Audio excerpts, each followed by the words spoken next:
Hello everyone, welcome to my channel. Today this video is going to be about low-key photography in bird and wildlife photography. What is low-key photography? Low-key photography is usually you're using one light source, and we use the sun, and it's to create dark, moody images with high contrast, emphasizing deep shadows and highlighting only specific areas of the subject to evoke mystery, atmospheric, moody type images. I just love doing low-key photography, and I find the more I do it, the more I want to do it. I want to talk about the histogram, and I think this is a valuable tool for when you do low-key photography. The first histogram that I want to show you is a normal exposure, and a normal exposure usually is obtained when you are photographing with the sun behind you and you've got the subject in front of you, and the tones are evenly spread across your histogram, and you can see it very clearly here, and you can see the histogram and then the type of image that you will get. The histogram for a low-key image, which will be mainly dark tones because you're going for those black backgrounds or dark backgrounds, and the histogram will reflect that by having the data bunched up to the left of the histogram. So you can see a big difference in the histogram.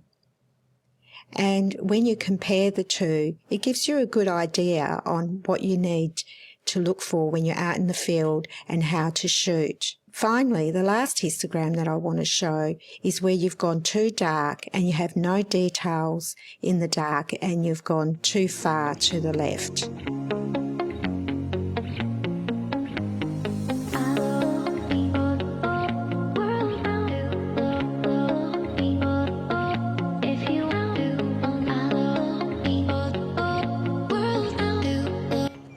So this is the bush that I love to shoot in, if I can get some backlight and get that play of light. And you can see the light coming through the trees, and you're going to get light leaks and that, because then when you're using a telephoto lens, that's the effect that you get. And you can see the light is beautiful, look at it. Absolutely beautiful.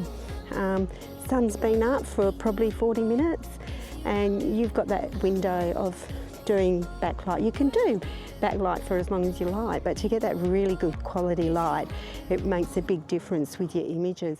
Low-key photography requires good backgrounds, really on the lookout for areas that you could use for this type of photography. And a good example is this shot. The sun was coming up behind the trees, the colour was strong, and there was light leaks coming through the foliage.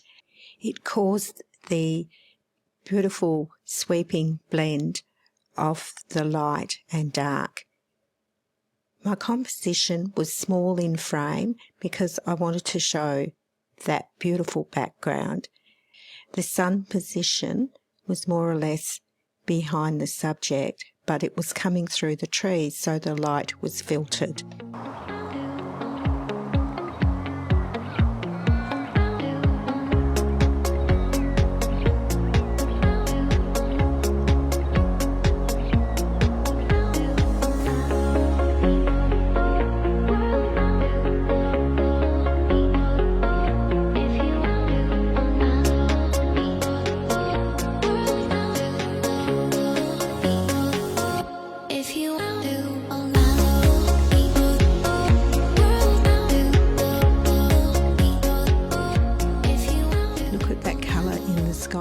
Low on the horizon. The sun is just about above the horizon and you can see that beautiful colour, and I'd get down low for that. Some key shots that I would be looking for would be bokeh balls on the water. The closer I shoot towards the sun, the better. I'd probably go to the right. It would be really good for just some beautiful silhouettes as a bird flies across. What I'd be looking for is those raised wings and try and get a bit of light through the wings. Yeah, so she just does as she's told.